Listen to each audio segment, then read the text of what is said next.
എല്ലാ പ്രിയപ്പെട്ട പ്രേക്ഷകർക്കും നമസ്കാരം. ആകാശഗംഗയുടെ പുതിയൊരു വീഡിയോയിലേക്ക് എല്ലാവർക്കും സ്വാഗതം.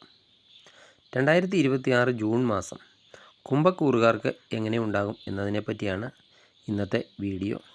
കുംഭക്കൂറിൽ വരുന്നത് അവിട്ടത്തിൻ്റെ അവസാനത്തെ 2 പാദങ്ങൾ, ചതയം, പൂരുരുട്ടാതിയുടെ ആദ്യത്തെ 3 പാദത്തിൽ വരുന്ന നക്ഷത്രങ്ങളാണ്. ഈ കുംഭക്കൂറുകാർക്ക് ഈ മാസം എന്തൊക്കെ വഴിത്തിരിവുകളാണ് ഉണ്ടാകുന്നത് എന്നാണ് നമ്മൾ വിശദമായി പരിശോധിക്കുന്നത്.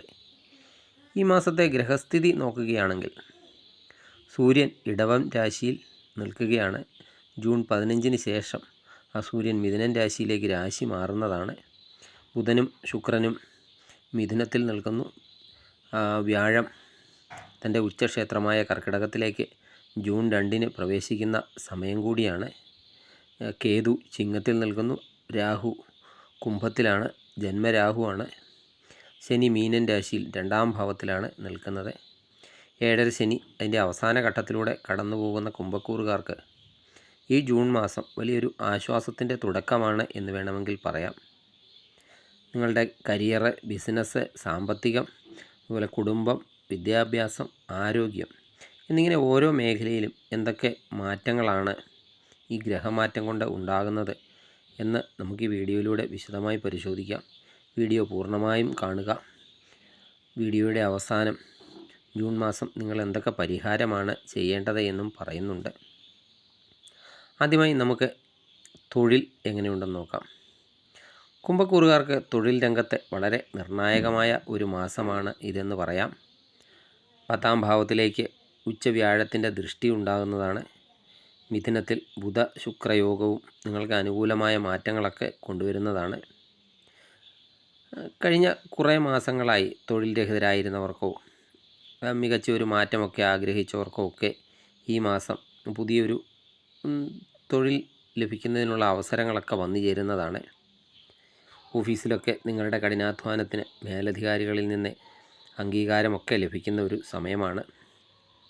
ജൂൺ 15 ശേഷം സൂര്യൻ കൂടി മിഥുനൻ രാശിയിലേക്ക് അനുകൂലമായി വരുന്നതോടുകൂടി പദവി ഉയർച്ചയ്ക്കോ അല്ലെങ്കിൽ ആഗ്രഹിച്ച സ്ഥലത്തേക്കൊക്കെയുള്ള സ്ഥലം മാറ്റത്തിന് ഒക്കെയുള്ള സാധ്യതയുണ്ട്.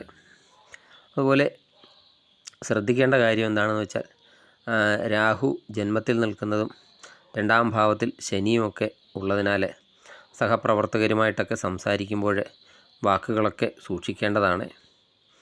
ചെറിയ ഈഗോ പ്രശ്നങ്ങളൊക്കെ വരാനും സാധ്യതയുണ്ട്. ശാന്തതയൊക്കെ പാലിച്ചാൽ തൊഴിൽ രംഗം ഈ മാസം നിങ്ങൾക്ക് വളരെ നല്ല രീതിയിൽ തന്നെ മുന്നോട്ട് കൊണ്ടുപോകാൻ സാധിക്കുന്നതാണ്. ഇനി ബിസിനസ് ചെയ്യുന്നവരുടെ കാര്യത്തിലേക്ക് വരാം. കുംഭക്കൂറുകാരായ ബിസിനസ്സുകാർക്ക് ഈ മാസം സമ്മിശ്രമായ ഫലങ്ങളാണ് ഉള്ളതെങ്കിലും സ്മാർട്ട് വർക്കിലൂടെയൊക്കെ നിങ്ങൾക്ക് നല്ല രീതിയിലുള്ള ലാഭമൊക്കെ ഉണ്ടാക്കാൻ സാധിക്കുന്നതാണ്. ബുധൻ്റെയും വ്യാഴത്തിൻ്റെയും ഒക്കെ അനുകൂല ഭാവം കാരണം പുതിയ ആശയങ്ങളൊക്കെ ബിസിനസ്സിൽ നടപ്പിലാക്കാൻ സാധിക്കുന്നതാണ്. ഓൺലൈന്, IT, ക്രിയേറ്റീവ് മേഖലകളിലൊക്കെ ഉള്ളവർക്ക് മികച്ച വരുമാനം ഉണ്ടാകുന്നതാണ്. 7-ാം ഭാവത്തിൽ കേതുവിൻ്റെയൊക്കെ സാന്നിധ്യം ഉള്ളതിനാൽ പാർട്ട്ണർഷിപ്പ് ബിസിനസ്സുകളിലൊക്കെ ചെറിയ അഭിപ്രായ വ്യത്യാസങ്ങളൊക്കെ വരാം. പങ്കാളിയുമായിട്ടൊക്കെ ഒരു സുതാര്യമായ ആശയവിനിമയമൊക്കെ നടത്തേണ്ടതാണ്. വലിയ തുകകളൊക്കെ പുതിയ മേഖലകളിലൊക്കെ നിക്ഷേപിക്കുമ്പോൾ അനുഭവസ്ഥരുടെയൊക്കെ ഉപദേശം തേടുന്നത് നന്നായിരിക്കും. ശനിയുടെയൊക്കെ 2-ാം ഭാവത്തിലെ സ്ഥിതി വിപണിയിലെ കയറ്റിയിറക്കങ്ങളെയൊക്കെ സൂക്ഷ്മമായിട്ടൊക്കെ നിരീക്ഷിക്കാൻ നിങ്ങളോട് ആവശ്യപ്പെടുന്നതാണ്. ഇനി സാമ്പത്തികം എങ്ങനെയുണ്ടെന്ന് നോക്കാം. ശനി ധനസ്ഥാനമായ മീനത്തിൽ തുടരുന്നതിനാൽ സാമ്പത്തിക കാര്യത്തിൽ അച്ചടക്കം നിർബന്ധമാണ്. എന്നാൽ ജൂൺ മാസത്തിൽ ചില പ്രത്യേക ധനയോഗങ്ങളും കാണുന്നുണ്ട്. തടസ്സപ്പെട്ട് കിടന്നിരുന്ന പണം, അതുപോലെ ശമ്പള കുടിശ്ശികയൊക്കെ ഈ മാസം നിങ്ങളുടെ കയ്യിൽ വന്നു ചേരുന്നതാണ്. ഭാഗ്യാനുഭവങ്ങളിലൂടെയൊക്കെ അപ്രതീക്ഷിത ധനലാഭത്തിനും സാധ്യതയുണ്ട്. ചെലവുകളൊക്കെ നിയന്ത്രിക്കേണ്ടതാണ്. വരുമാനമൊക്കെ വർദ്ധിക്കുമെങ്കിലും അതിനോടൊപ്പം തന്നെ ചിലവുകളും ഉണ്ടാകുന്നതാണ്. വീട് പണിക്കായിട്ടോ അല്ലെങ്കിൽ വാഹന അറ്റകുറ്റപ്പണിക്കായിട്ടോ ഒക്കെ പണം ചിലവഴിക്കേണ്ടതായി വന്നേക്കാം. അതുപോലെ ഈ മാസം ആർക്കെങ്കിലും വലിയ തുകകളൊക്കെ കടം കൊടുക്കുന്നതിനോ അല്ലെങ്കിൽ ആർക്കെങ്കിലും വേണ്ടി ജാമ്യം നിൽക്കുന്നതിനോ ഒക്കെ അതൊക്കെ ഒഴിവാക്കേണ്ടതാണ്.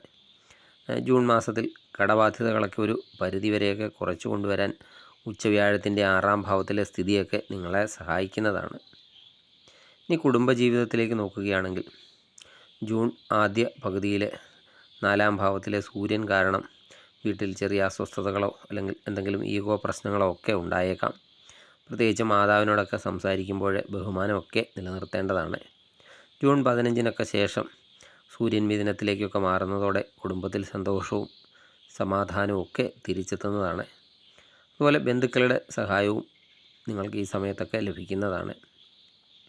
5-ാം ഭാവത്തിൽ ശുക്രനും ബുധനുമൊക്കെ നിൽക്കുന്നത് പ്രണയിക്കുന്നവർക്ക് അനുകൂലമായ കാലമാണ്. വിവാഹാലോചനകളൊക്കെ നടത്തുന്നവർക്ക് അനുയോജ്യമായ പങ്കാളിയൊക്കെ കണ്ടെത്താൻ സാധിക്കുന്നതാണ്. കുട്ടികളുടെ പഠനത്തിലോ കരിയറിലോ ഒക്കെയുള്ള നേട്ടങ്ങൾ നിങ്ങൾക്കൊരു അഭിമാനമായൊക്കെ മാറുന്ന ഒരു സമയം കൂടിയാണ്. ഇനി വിദ്യാർത്ഥികൾക്ക് എങ്ങനെ ഉണ്ടാകുമെന്ന് നോക്കാം. വിദ്യാർത്ഥികളെ സംബന്ധിച്ച് ജൂൺ മാസം വളരെ മികച്ചതാണ്. ബുധൻ്റെയും വ്യാഴത്തിൻ്റെയും ഒക്കെ അനുഗ്രഹമുള്ളതിനാൽ പഠനത്തിൽ ഏകാഗ്രത ഒക്കെ പുലർത്താൻ സാധിക്കുന്നതാണ്. ഉപരിപഠനത്തിന്, അതായത് വിദേശത്തൊക്കെ പോയി പഠനത്തിനൊക്കെ ശ്രമിക്കുന്ന കുംഭക്കൂറുകാരായ വിദ്യാർത്ഥികൾക്ക് അനുകൂലമായ സമയമാണ്. മുടങ്ങിക്കിടന്ന വിസ അതുപോലെ അഡ്മിഷൻ രേഖകളൊക്കെ ഈ മാസം നിങ്ങൾക്ക് ലഭിക്കുന്നതാണ്. മത്സര പരീക്ഷകളിലൊക്കെ പങ്കെടുക്കുന്നവർക്ക് നല്ല രീതിയിലുള്ള വിജയമൊക്കെ ഉണ്ടാകുന്നതാണ്. ടെക്നിക്കൽ കോഴ്സൊക്കെ ചെയ്യുന്നവർക്ക് ഈ മാസം നല്ല രീതിയിലുള്ള വിജയങ്ങളൊക്കെ സ്വന്തമാക്കാൻ സാധിക്കുന്നതാണ്. അലസതയൊക്കെ വെടിഞ്ഞ് കഠിനാധ്വാനമൊക്കെ ചെയ്താൽ നിങ്ങൾക്ക് നല്ല രീതിയിലുള്ളൊരു ഫലം ലഭിക്കുന്ന മാസമാണ് ജൂൺ മാസം. ഇനി ആരോഗ്യകാര്യം എങ്ങനെയുണ്ടെന്ന് നോക്കാം. ആരോഗ്യത്തിൻ്റെ കാര്യത്തിൽ കുംഭക്കൂറുകാർ ഈ മാസം അല്പം ശ്രദ്ധിക്കേണ്ടതുണ്ട്. ജന്മത്തിൽ രാഹുവും അതുപോലെ 2-ലൊക്കെ ശനിയും ഉള്ളതിനാൽ മാനസികമായ സമ്മർദ്ദം, അതുപോലെ വെറുതെ അമിതമായിട്ടുള്ള ചിന്തയൊക്കെ നിങ്ങളെ അലട്ടിയേക്കാം. നെഞ്ചരിച്ചിൽ, അസിഡിറ്റി അല്ലെങ്കിൽ BP-യിലൊക്കെയുള്ള വ്യതിയാനങ്ങളൊക്കെ എന്തെങ്കിലും ഉണ്ടാവുകയാണെങ്കിൽ അവരൊക്കെ അല്പം ശ്രദ്ധിക്കണം. കൃത്യസമയത്തൊക്കെ ഭക്ഷണം കഴിക്കുകയും മരുന്നുകളൊക്കെ കഴിക്കുന്നവരാണെങ്കിൽ അത് മുടങ്ങാതിരിക്കാനും ശ്രദ്ധിക്കേണ്ടതാണ്. എന്നാൽ 6-ാം ഭാവത്തിൽ വ്യാഴം ഉച്ച സ്ഥിതിയിൽ നിൽക്കുന്നത് നിങ്ങൾക്ക് എന്തെങ്കിലും രോഗമൊക്കെ ഉണ്ടെങ്കിൽ ആ രോഗശാന്തിയും നൽകുന്നതാണ്. ശരിയായ ചികിത്സയൊക്കെ ഈ സമയത്ത് ലഭിക്കുന്നതാണ്. ശരിയായ ചികിത്സയിലൂടെ പഴയ രോഗങ്ങളിൽ നിന്നൊക്കെ മുക്തി നേടാനും സാധിക്കുന്നതാണ്. ദിവസവും ഒരു 15 മിനിറ്റ് പ്രാണായാമമോ അല്ലെങ്കിൽ ധ്യാനമോ ഒക്കെ ചെയ്യുന്നത് നിങ്ങളുടെ പോസിറ്റീവ് എനർജിയും വർദ്ധിപ്പിക്കുന്നതാണ്.